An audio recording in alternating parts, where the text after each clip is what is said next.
Huh.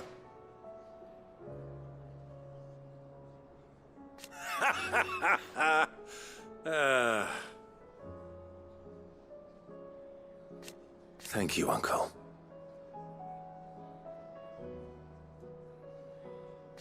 As for down here...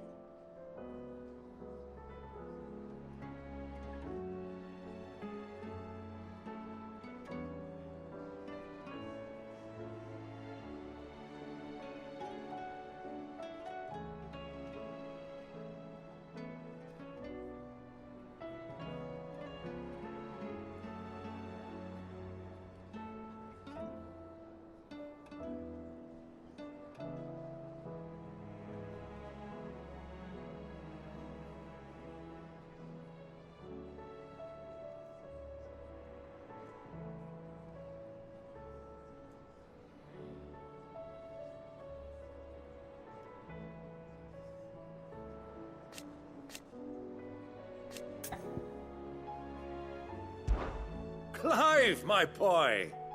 Rutherford informs me that we owe you our thanks. Hadn't intended for you to get involved, but such are the times we live in, huh? I would have done the same for anyone else. You're far too modest, Clive. You'd make a terrible nobleman. But tell me, is the realm truly in as dire a state as Rutherford suggests? From what little I saw, you were right to be worried. I suppose I should have expected the worst. But I was rather hoping the great and good of the realm might have things a little more under control. Alas, it seems that firm leadership is in short supply these days, and without it, the people are bound to lose their way. We must move quickly. But where do we start? True, the challenges that face us are many. But in my estimation, there are two key areas to be addressed before any other. The realm's armies and her larders. As you've seen firsthand, it's every man and woman for themselves out there. Certain cities have banded together to try and maintain some semblance of order, yes, but such cases are few and far between. And yet, the only remedy for the chaos that faces us is unity. A unity that transcends even the borders laid down by our ancestors. In short, if Storm does not stand together, she will fall apart. But how would one even begin to unite the realm? The armies, my boy. As I told you already, we begin by restoring order among the ranks of those sworn to maintain it. Sadly, I doubt I could convince even the lowliest gaggle of privates to dig a latrine together. But I do know someone the High Commanders have been known to listen to on occasion. Field Marshal Eugen Havel. I thought he was retired. He was, until an Akashic army tore through Randalar and killed most of the rank and file. There is no man alive more capable. Literally. And as luck would have it, I've already spoken with him on the matter. Of course you have. And he's agreed to help. On one condition. That he first speaks with you personally. Havel has always been a man of frustratingly rigid principle, and he has certain qualms about clasping arms with, well, with an outlaw. I extolled your many virtues as best I could, of course, but the old goat was adamant that he be allowed to appraise you in person. You don't mind, do you, my boy? Of course not. As long as chaos reigns, we will never build a better world. I'll do whatever it takes. And if the Field Marshal wishes to speak with me in person, then so be it. That's the spirit. I'll leave for Randalar at once. Would you send a Stolas? Of course. Rutherford is already in the Dhalmekian capital. I'll have him tell Havel to expect you forthwith. Excellent. Thank you, Uncle. No, thank you, Clive.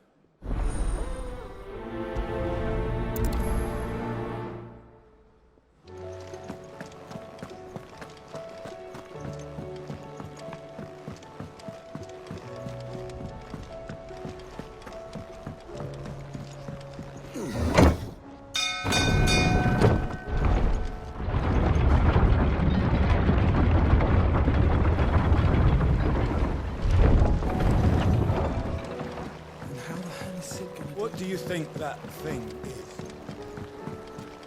is? Sorry. Can't take you where you need to get to. But the Argo and me will be waiting when you get back.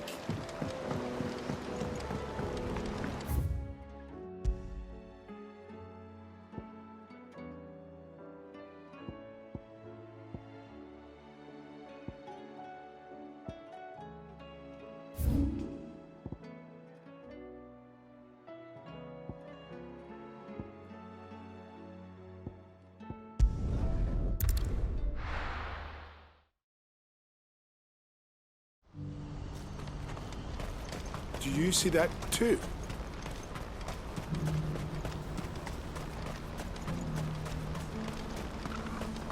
Papa? What is it? Oh, please. I'm scared.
Can't be Rutherford, can it?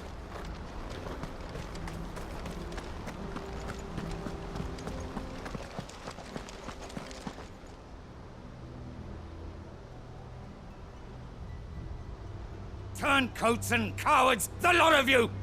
If it's a fight you want, it's a fight you shall have! Allow me.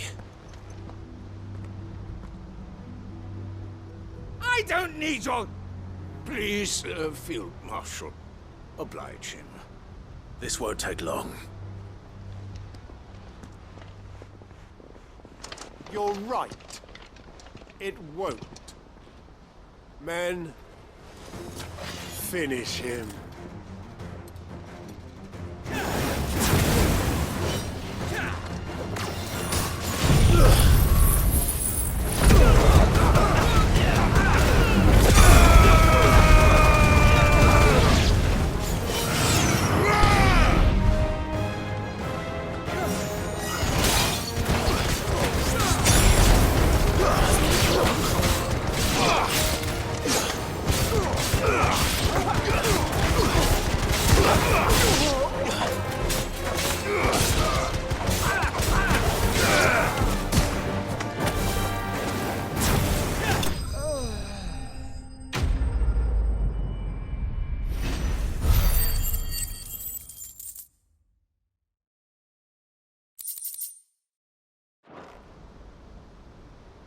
A little longer than I'd have liked.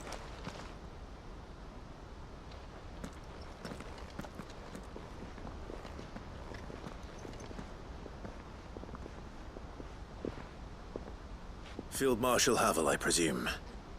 Are either of you injured? No, my lord. You arrived just as our escort turned on us. Fucking traitors!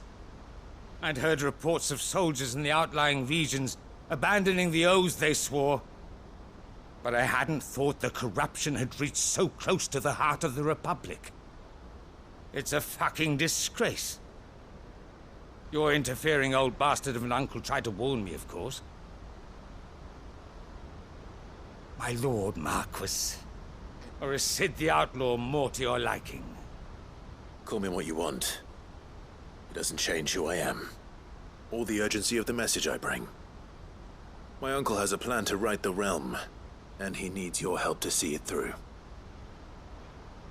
Before I agree to anything, I'd have you answer one question.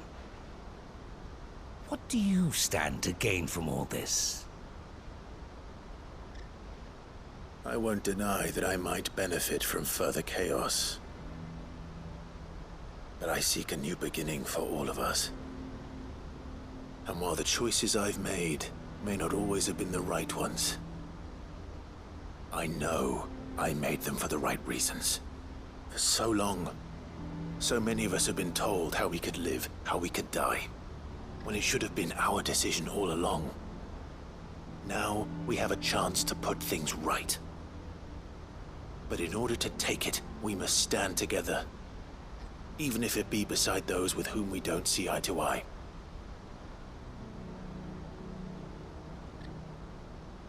Certainly not the words I expected from an outlaw. But perhaps your uncle was right. You are no ordinary outlaw. I'll never hear the end of this. All right. I'll start by ordering my most trusted guard to bring the Dhalmekian fringes under control. Next, I'll make contact with my counterparts in the Imperial Army and see if I can't convince them to try and restore order in their own territory. Thank you, Field Marshal. But they are not the only ones we will need to convince. What do you mean? I don't doubt that I can bully some sense into a few generals, but those they answer to require a different kind of persuasion. And when it comes to honeyed words, well, we will need an envoy. One who can court even the most stubborn of statesmen. You, perhaps? I'm flattered. But I'm no diplomat either. And I have other problems to attend to. What we need is a skilled arbitrator. And I may know just the person. Is that so? And would he happen to be an outlaw too? Of a different kind, perhaps. Beggars can't be choosers. I suppose we'll all have to find a little of the outlaw in ourselves if we're to make it through this. Very well. Send your man to me right away. I shall.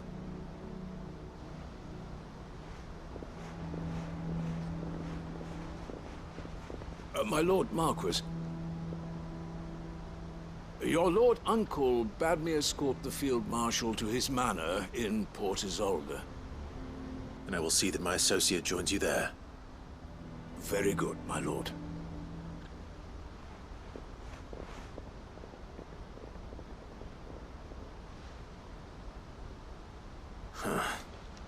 An envoy. I'm not sure I'm the man to talk anyone round. I can barely convince my brother to take his medicine. No. This is a job for someone with experience. Someone like Quentin. I hope I can convince him at least.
I made sure our fallen comrades were laid to rest. And they can rest easy, knowing that their sacrifice wasn't in vain. Justice was done. Quentin, I have a proposal for you. Do you now? Something tells me you'll be asking more of me than a cask of Gotand gold. Go on then. Propose.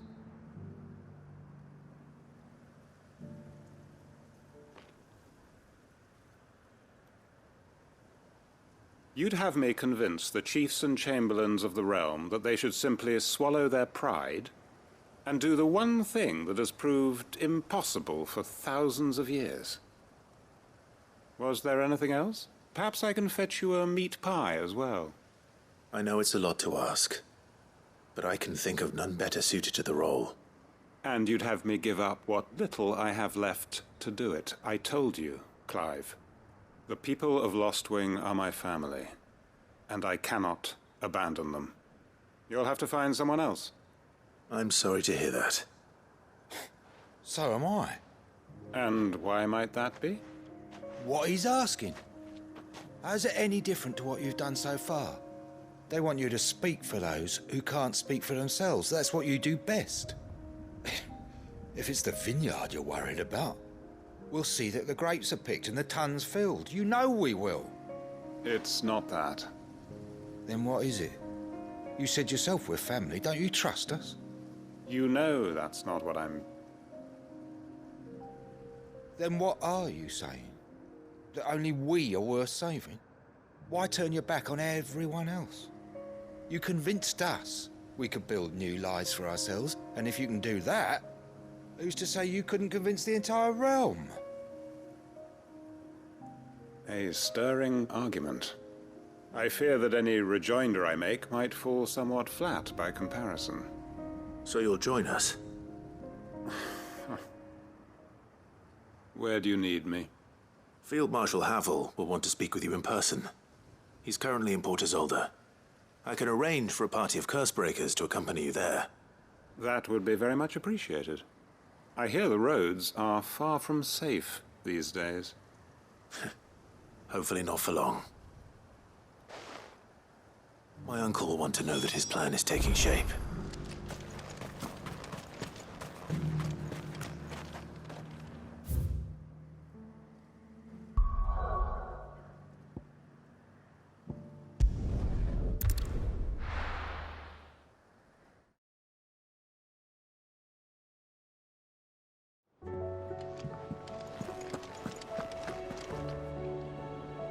Uncle, I bring good news. The Field Marshal has agreed to your plan. Ha! Of course he has. I didn't doubt you for a moment, dear boy. Rutherford is accompanying him back to your manor in Port Isolde as we speak. They will await your return there. As will one other. One other? Who, exactly? Lord Havel was concerned that even if he could get the realm's armies to agree to an accord, he might not be as successful in convincing those with political power. He asked if I might have a solution, and I suggested a certain Imperial Lord Magistrate turned Liberator. One of your co-conspirators? Master Quinton would probably call me one of his, but yes. Another outlaw, then. Just the thing we need to put these rotten politicos in their places. Good thinking, Clive. I'm glad you approve. The more the merrier, eh? Uncle, assuming Havel and Quinton can solve our problem with the armies, you still haven't mentioned how we might manage the grain shortages. Oh, don't you worry, my boy. The 7 high houses will be seeing to that. They have all agreed to make the most generous of donations. Oh, of course, it did take a little persuasion, but luckily I had some unexpected help. From who? Why, you, my boy. Rumor has it that you rescued the Lady Ariane's head steward Rockford from a horde of bloodthirsty bandits. It was more of a handful. Well, the old battle-axe was so pleased. She had a shipload of talents delivered to my private docks by the next new moon. And when the other houses saw the parsimonious old crone's purse strings finally loosen, they as good as tripped over themselves in the rush to follow suit. I'm happy to hear it. Now, I must be getting back to the manor.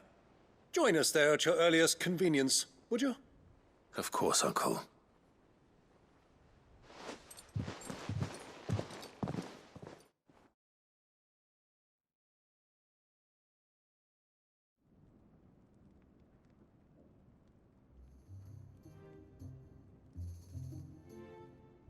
And how, pray tell, will we get that grain to the capital if the roads are still overrun with Akashic? You'll find another bloody road. I only have so many men, and I'm not about to send them headlong into an ether flood. That is, unless you'd have them turn as well. Well, I'd certainly eat less. Says the man with a belly bigger than a band of curls. My soldiers actually need their rations. Without any food to keep them going, they'll be dead even before you've sent them on your fool's errand. If I may, gentlemen, perhaps I might suggest an alternative approach. Though supply routes are indeed disrupted, there is no shortage of ships. Indeed, they bob away in every bay from here to Randalar, awaiting a safe haven. Allow them to make port and fill their bellies full of grain. And once those who crowd the cities are fed, ferry the displaced back to the countryside to work the fallow fields. But I'm sure that you wish to continue your discussion. Forgive the interruption. Two such firm friends as yourselves need no help from the likes of me. Rutherford spoke fondly of the great bond between you. Us? Friends? I can't stand the man. Clive, I'm beginning to question the quality of the company you keep. And what kind of company were you expecting him to keep? The man's a criminal. Criminal? How dare you? You are not fit to breathe the same air as this fine, upstanding young gentleman. Upstanding? He calls himself Sid the Bloody Outlaw! Once more onto the breach.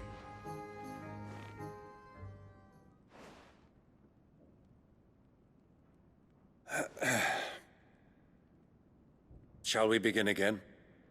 What we seek here is not to create a new nation, nor to claim the thrones of those that already exist.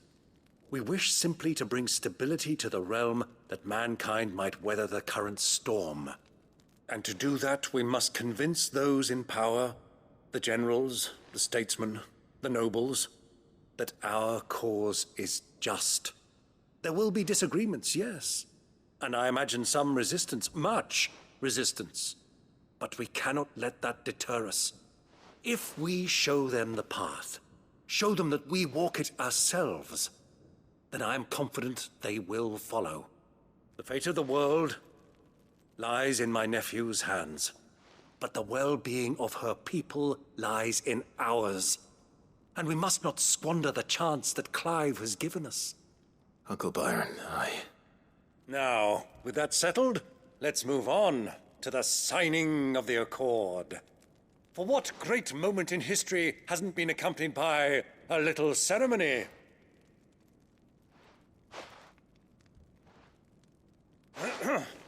Citizens of Valisthea, I present to you the triunity. Rutherford, my quill.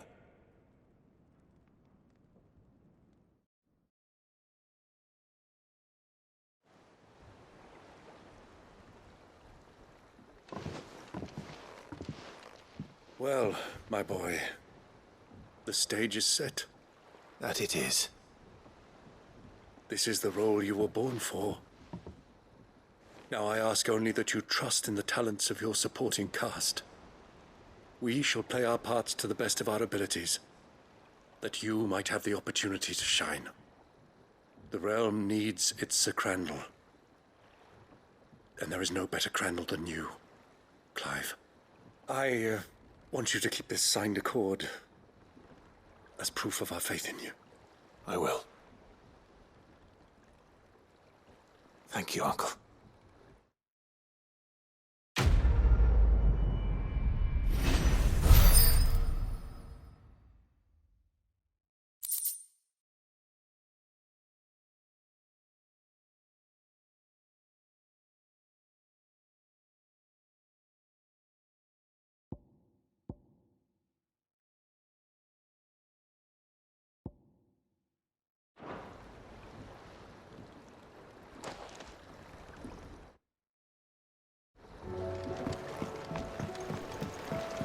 What do you think that thing is?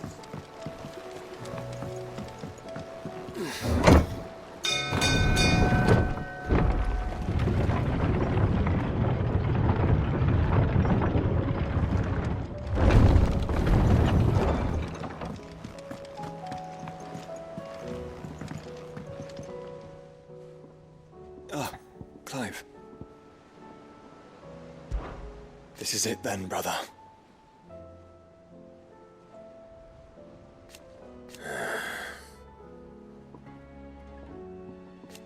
Indeed.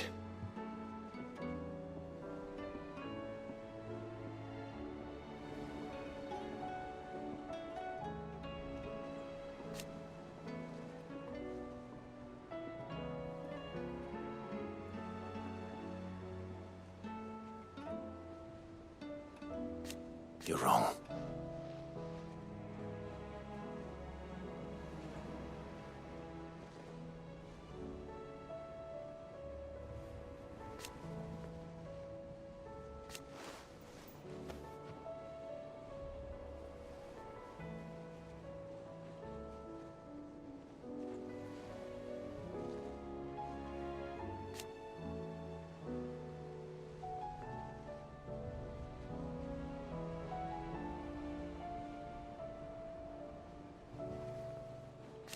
Of course.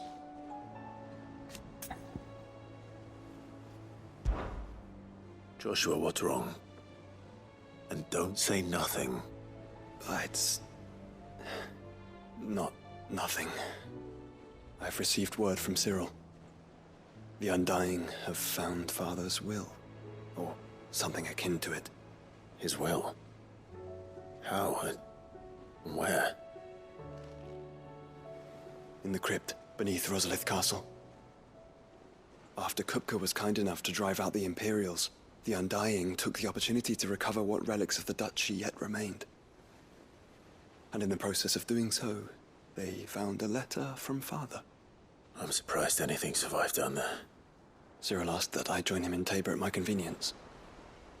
I have been meaning to go, but would you join me? Of course. I want to know what's in that letter as much as you do. Very well. I am ready to leave when you are.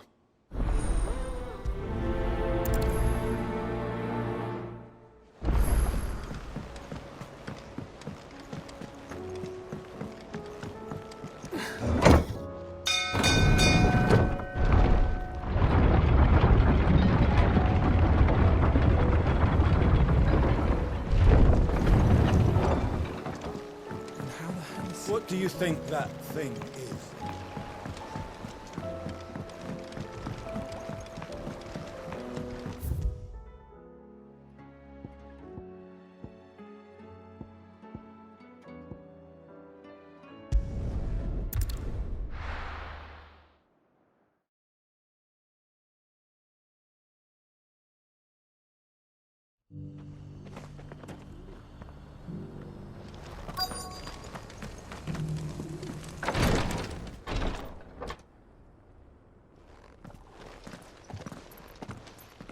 Your Grace, my lord, I trust your journey was not overly onerous. Cyril, you found a letter from Father? Yes, I have it here.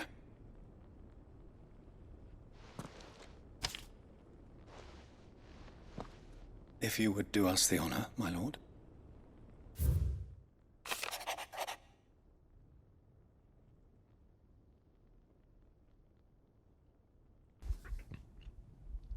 My beloved sons, I know that I ask much of you in the coming war, but I see no other way to secure a future for our duchy and our family. Yet, even should we succeed in subduing these savages and winning back Drake's breath, the threat of the Blight still looms. And only with all Rosaira striving as one might we at last overcome it. I have made plans to see us through, but such are the obstacles that stand in our way. It shall likely fall to you to continue my work. I know that you have the strength, the courage, and the will to do so. This shall be adorous inheritance, and so I offer you another, that you might be reminded of the law of the love and the faith that I hold for both of you, your father, Archduke Elwyn Rosfield.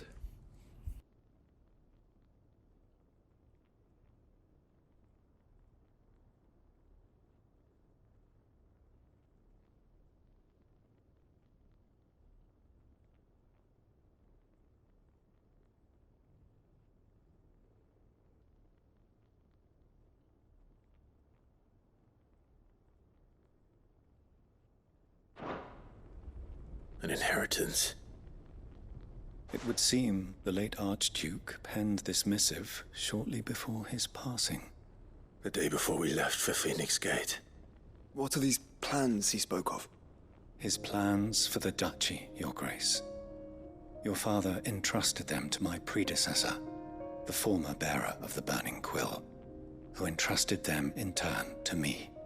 The complete emancipation of bearers is their stated aim. But your father's dream did not end there. His Grace also spoke of building hospices to care for those stricken by the curse, and the founding of a new university to further the development of non-magical technologies. With the blight spreading ever more widely across the twins, Archduke Elwyn saw this as the only means of securing Rosaira's survival. He wished to see men and bearers treated as equals.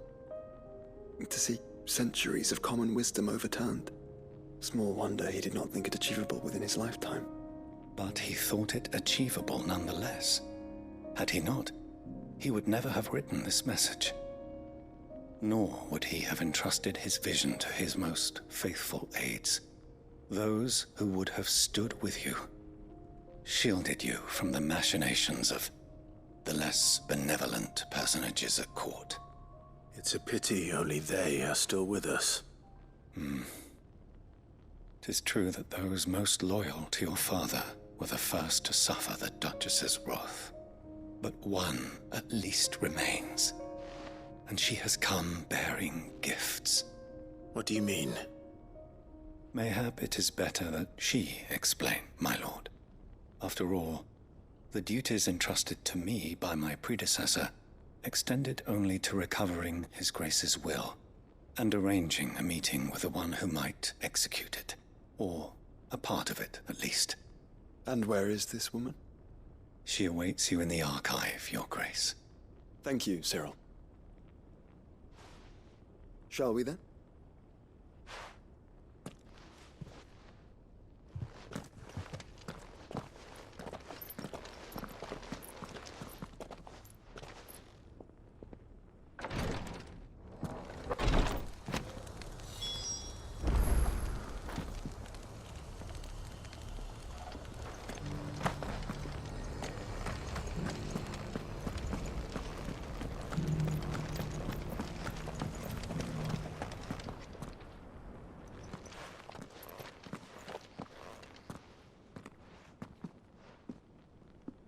My lord, Your Grace. I hardly recognize you.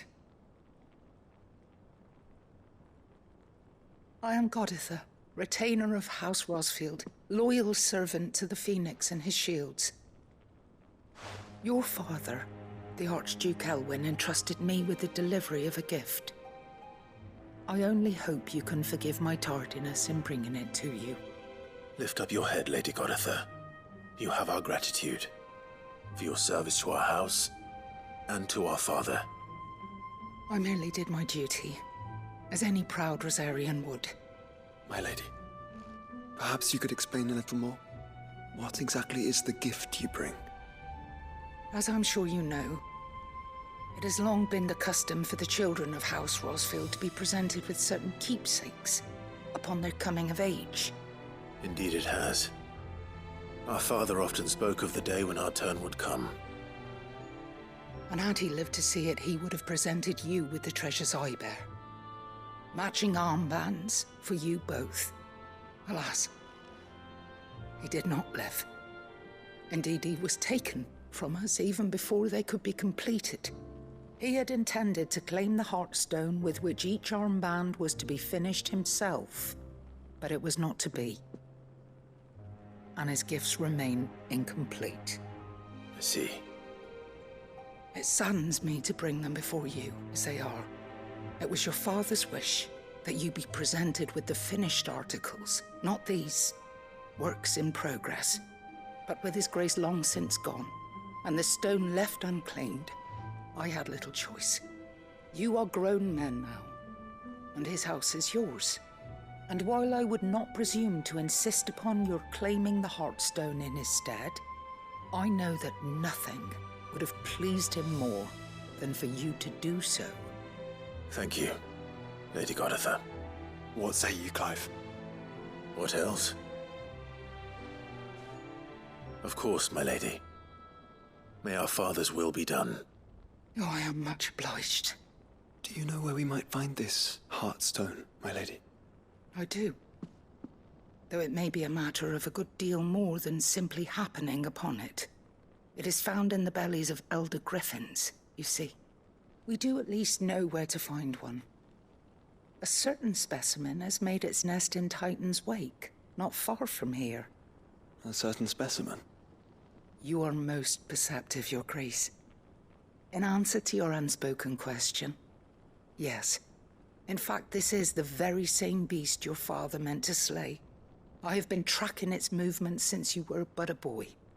Were you to slay it in his stead, as men of House Rosfield, it would surely make your father proud. What say you, Joshua? What else?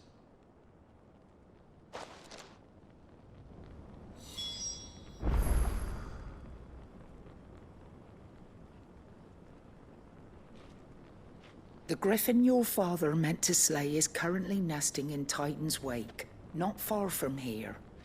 Slay it in his stead, and claim the Heartstone that he could not.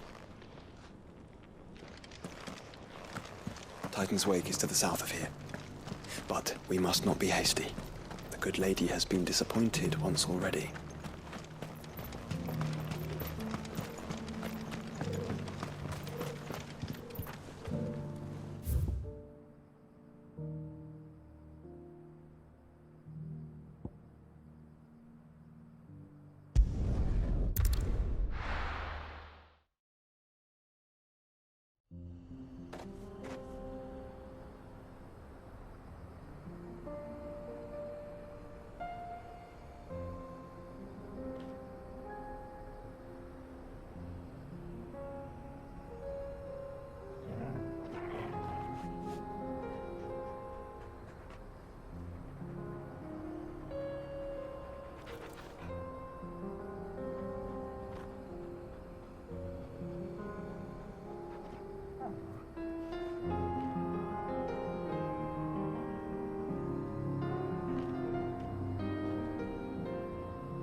Eyes peeled, Joshua.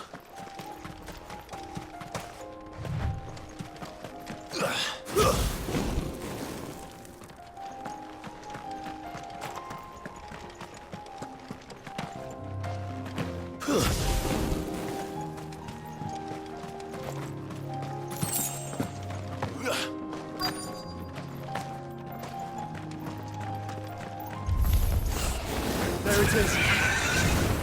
For House Rosfield.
Clive!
Is this the Heartstone?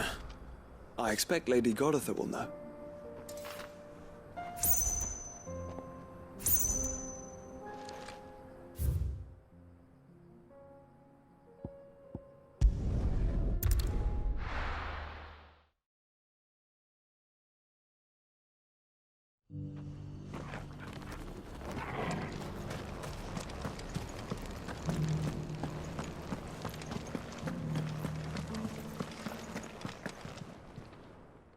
Thank the Founder you were safe. The Griffin is slain then? And the Heartstone claimed.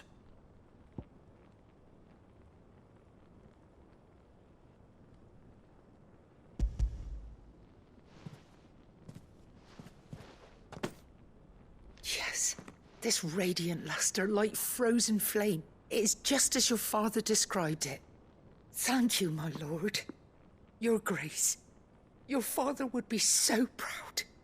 Lady Goditha, the lapidary is ready. Thank you, Cyril. I will be with him shortly. If you would excuse me, I shall have the stone cut and set forthwith.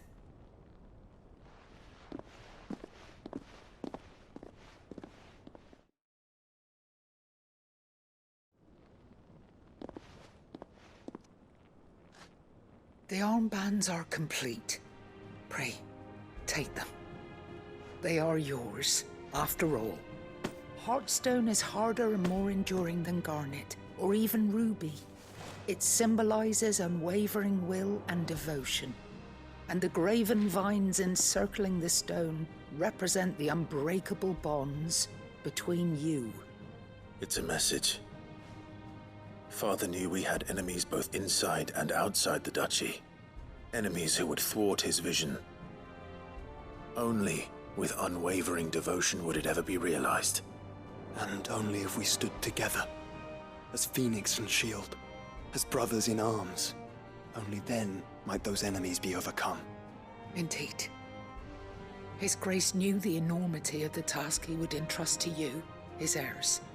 But this was more than just a message. It was a promise. That he would always be with you. Thank you, Lady Goditha, for remaining the steadfast custodian of our father's will. Forgive me, my lady, but there is something I don't quite understand. The Undying told me that after Father died, Mother claimed all of the ducal treasures for her own. Even if the armbands were incomplete, she would surely not have overlooked them. So, how were you able to keep them from her? Because I was the keeper of the vault. Though I was but a lowly servant, your father spoke to me of his intentions for the bands, of the deep love he had for both of you, and his hopes for your future. In the days before the disaster at Phoenix Gate, I discovered that the Duchess had ordered her jewelry be sent away from the castle. It was then that I knew she meant to betray us.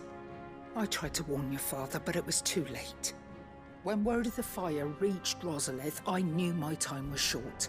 So I took up the armbands and I fled into the night. And thank the Founder you did. Yet my duty to your father was incomplete. Not knowing what else to do, I followed the Griffin, thinking I might claim the Heartstone on its passing. And so my pursuit continued, until Lord Cyril appeared before me.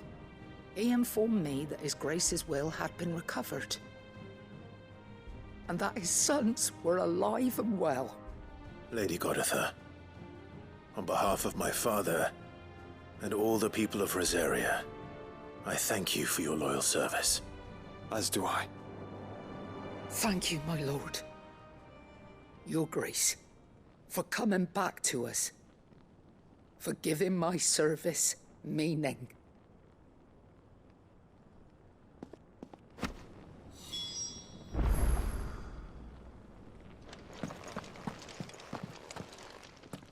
The bands suit you well. It must be gratifying to finally receive the inheritance that was denied you for so long. It is. And we thank you for the part you played, Cyril. If you would permit me to play my part a little longer, might I suggest that you make your way to your father's memorial atop Hawk's Cry Cliff.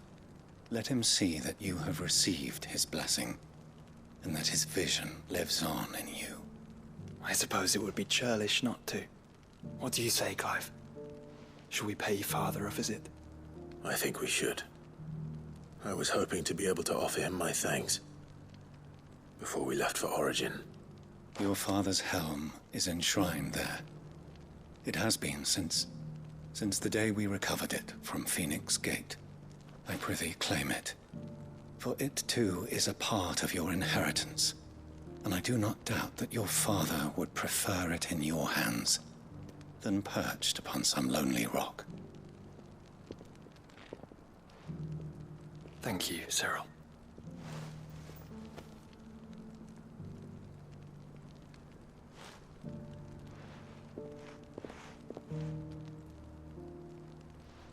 Come on, Clive. He's waiting.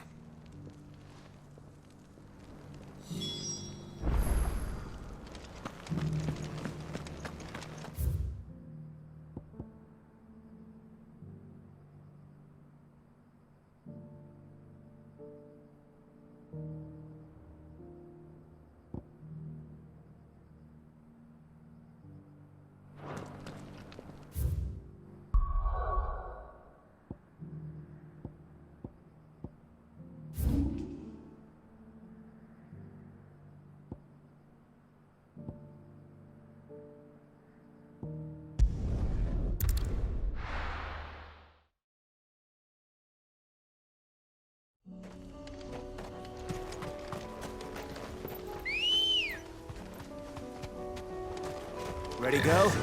Yeah! Unwavering will and an unbreakable bond. Do you really think we're strong enough? To save the world? Of course. To have overcome Father's political enemies? That I'm less certain. Especially knowing what we know now. What Mother was truly capable of. Perhaps these bands would have helped. Knowing he was with us would have made all the difference.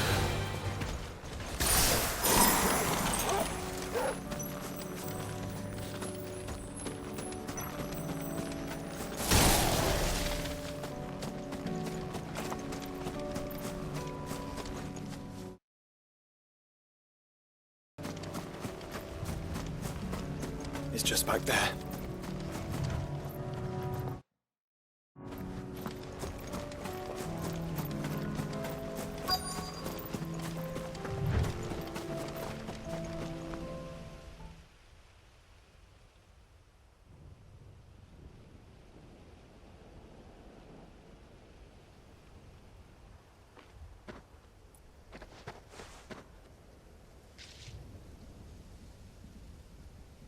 Father always fought for what he believed was right. It wasn't until that night at Phoenix Gate that I realized I had never fought for anything. I always had someone else to do the fighting for me.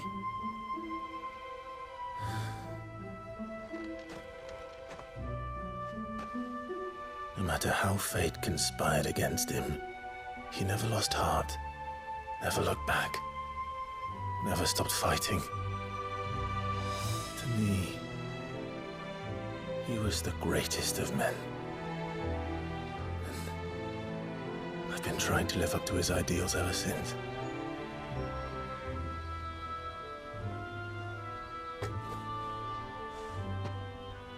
We all have, Clive. We all have. And we'll keep trying. Because that's what he would have wanted. What he would have done himself. Even if it meant standing against the very gods in the heavens. I shall be borrowing this, Father, if I may. That you might watch over us as we follow in your footsteps.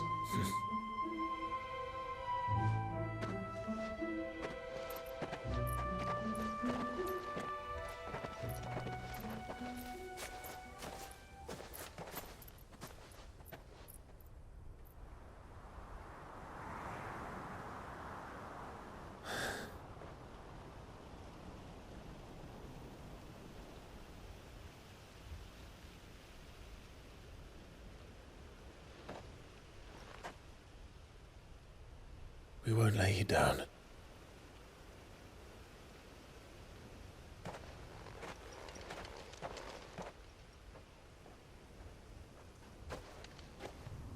Onward, then? Onward. To the end. And to a new beginning.